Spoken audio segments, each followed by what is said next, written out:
deliveries. Definitely a car back there somewhere. Hey. Alright, let's go for all this stuff. First out of the box, we've got crash bar. Hopefully that'll bolt in with no issues. We've got a lot of little bits. 2 big boxes, which I'm presuming is probably the bottom part and the top part of that. Oh, and that'll be the headlight for the front, that's handy.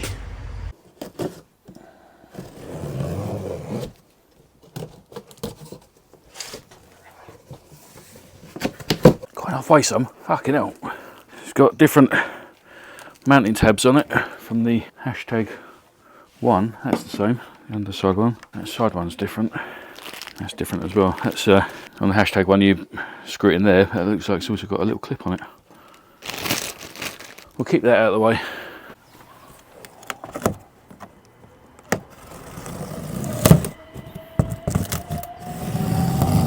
That looks like the upper part.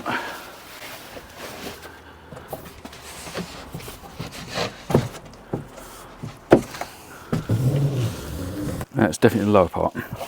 Looks like it needs a lot of building. Let me just get rid of these boxes because they're in the way. Right, this bit it goes across there and there and up there. It's obviously this part. It goes under the boot, goes up behind the arch. Actually see on the inside, that's where the ultrasonic sensors sit. They're the ones that tell you if there's a car in your blind spot. And it's handy because I can now see that it's clipped in there and there's a bolt there. Possibly 2 down there, 1 there, some along the bottom there. These are probably clips. I mean, looking at that, there's obviously bits of trim that attach to the lower part of that as well. That's the easy part. It's whatever's in this one that's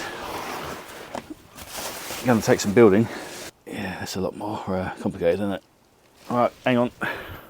Yeah, there are bits that clip in down here that you can't really see from this point, but obviously for the reversing sensors, there's a light that goes in there, some sort of infill panel, yeah, like that. It should be up in that lot up there somewhere. But I mean, it just goes to show this entire bit of bumper was about 140 quid. So the plastics are actually quite cheap. I don't want to clip it all together yet because I need to get this top part painted. Obviously because it's red there, but smooth grey there. But that all clips in across the top and it looks like these go down and screw into those. These are for the inductive loops that go under here, and that's for when you wave your foot and it knows to open the boot. That's for the mounting for the key antenna. That's fairly obvious. Again, all the reversing sensors. It looks like everything just clips in, including those. Yeah, that's all right. I think we'll just get these out of the way. We'll get this old one off and go from there. Right, yeah, this top part goes across there was 138 quid. The crash bar was 130 quid. I can live with that. But surprisingly, this entire lower section, obviously without these little bits of trim and that, 55 quid. Obviously all plus VAT. Mental prices really. Trims and stuff. Cheap. Cheapy cheap. Right, since there are no fixings that I can see on there, I'm just going to assume that it pulls out.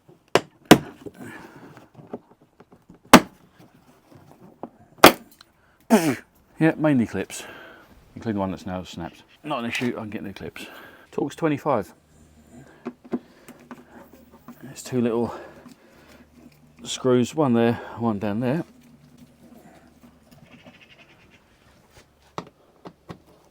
Right, and then you need, presuming, another Torx 25, but one that actually get in the wheel well, because there's another screw just here.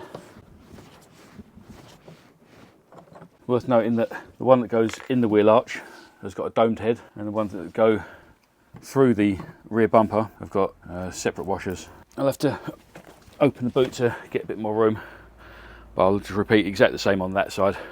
Right, if I dangle you by your ankles, you can look underneath here. There's this underrun plate thing. It's almost like a valance or something like that, and it's held in with a multitude of different things. We've got Torx bolts, hex bolts, and there's clips and stuff as well.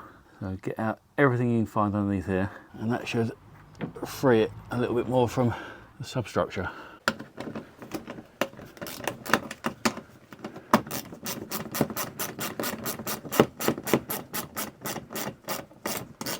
Yeah, it's a bit snapped. I think that's probably from the lower part of the bumper. Yeah, all looks disconnected. I'm just going to disconnect all of the sensors I can find now. So that meant to happen, and luckily enough there is enough slack on these cables that that can happen. But thankfully there's a connector here.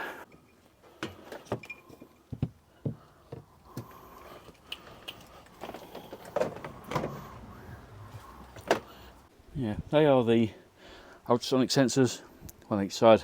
Again, you've got one parking sensor there, one there, and the opposite on that side. If you have that side, which I don't, that'll be for the reversing camera.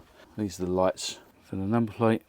These two floppy wires are the inductive loop for kicking underneath there to open the boot. That's obviously the induction loop controller. And everything is disconnected from the car, so I just have to move all this over to the new one once it's rebuilt. Right, let's get all this out of the way. We'll have a look at the crash bar. Right, these two brackets are where the top of the bumper sits. On this side, I noticed this one's sitting down. That's been punched in very slightly. It's not an issue. I can easily push it out from the inside. It's only thin. That's scooted across very slightly. So we'll get this off, see if there's any other issues behind it. I'll get in a bit closer. So you notice these three indents lead to a larger indent. Now on this side you've got that. There's a very slight crease there, and that's pulling that down. So I can knock that back out. That'll knock that back up. That'll be fine. Yeah, all I'm going to do now is take out those, and those. We'll get that out. 15mm.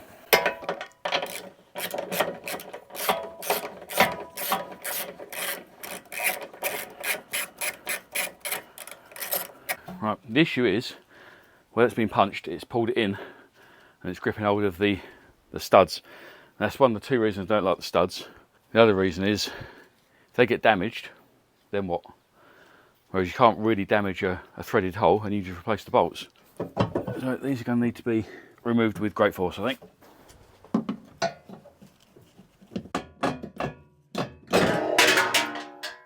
Yeah, now if you consider, let me show you, that this was bolted flat onto those. Look at that. That's how much pressure was in it. Okay, as expected, that one's fine. This one looks like it's been pushed in very slightly at the bottom there, out very slightly there. As being expected, if it's hit that way, it's going to twist it. So what I'll do is I'll probably place a nut over that to protect it, give that a few whacks with a BFH, and hopefully we'll be able to bring it back into square again. I'll probably move this bracket out of the way as well.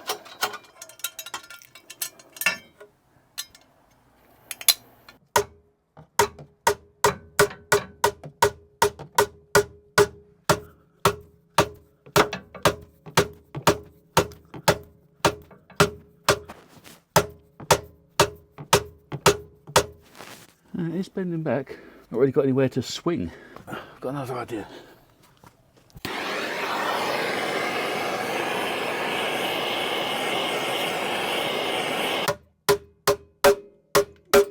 Fuck me, that is strong metal.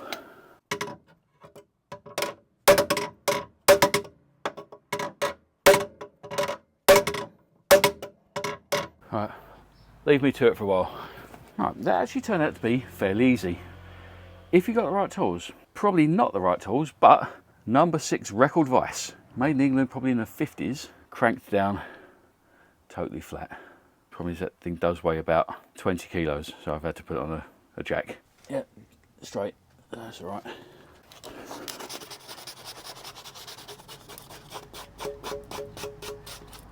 A little bit of protection, doesn't hurt. I'll do both sides anyway. Give it a little while to dry and I'll stick the new crash bar on. Whilst those two bits are drying, I've unwrapped a few things. This is a new bracket that goes underneath there. You can see that the other one was, yeah, not ideal. I'll keep the screw though. And it's fairly obvious because there's a little tab that goes in a little hole. It's like they're trying to make it easy for us.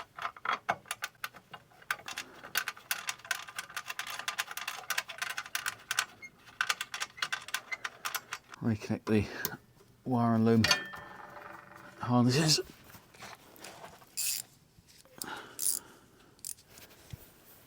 Let's give this a little nip up tight.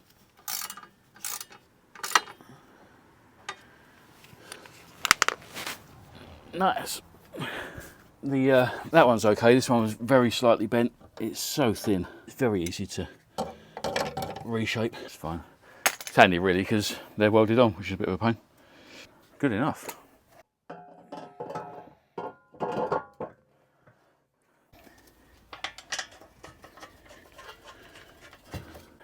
As you can see, it's bolted up nicely, and the bits that were slightly bent aren't even parts that the crash bar even touch, so that's not too bad. I'll tighten those up to some torque settings. They weren't actually that tight when I took them off, so I'd say probably, looking at the size of the bolts, maybe 40 newtons, something like that. Going through all the bits I've got here, there's lots of bits of trim and that sort of stuff, but annoyingly there's a light that should go there. This is the one I've got, and apparently it's not been ordered, which is a bit of a shame. It's also a shame you can't just buy the lens. I'm sure that would have just glued back onto that, but unfortunately not. And as I've said before in plenty of videos, never throw anything away until you're absolutely sure you're done. Yeah, the light on this side's fine.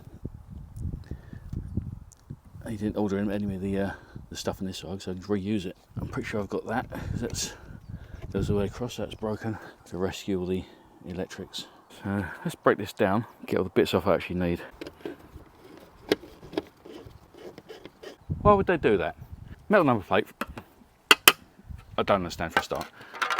But they've put in riv nuts, which are designed to take a normal threaded bolt, yet they've used screws.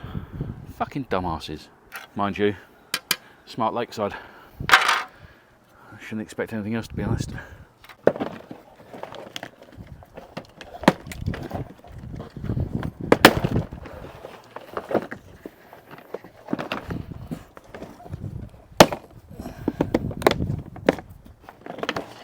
Alright, we can put that to one side. Now the reason I'm not throwing that part away is because I'll take it to the spray man so he can colour match the new spray.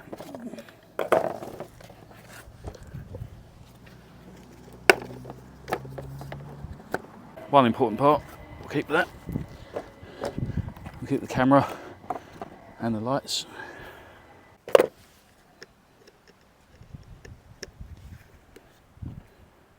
That's the ultrasonic loop for kicking open the boot.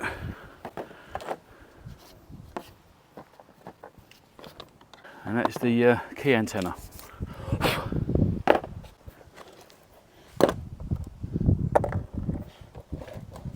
Keep the tow and eye cover, and now carefully try and save all these tiny bits of plastic.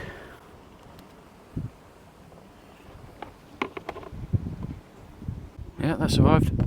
What I'm doing is, there are tabs actually on the bit that we're going to chuck away, and I'm just bending those back and breaking them because they sit inside these little holes, and these are quite thin, so be careful of those, but you can break the tabs off all you like.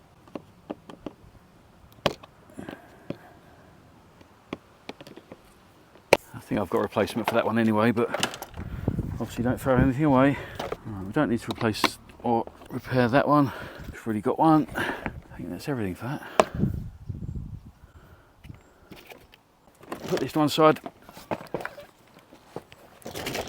And don't lose all this. Right, I know you've got a poor attention span, so I'll leave it there for the moment. Even I'm falling asleep, to be honest.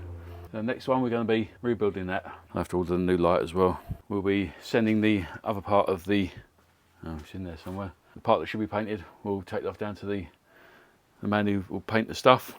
Not really sure about doing the front yet. I might just fix it and then take the car to him, and he can fix it actually on the car. It's a little bit scuffed, but I'll have to take the front off anyway to fit the headlight properly, so I suppose we can just whip that off and take that down to him. We'll also, in the next one, take the boot line out and give it a little tap around there just to bring it out. I'll find a bit of wood or something. You don't really want to start smashing it directly with a hammer, but that's quite thin, that'll easily come out.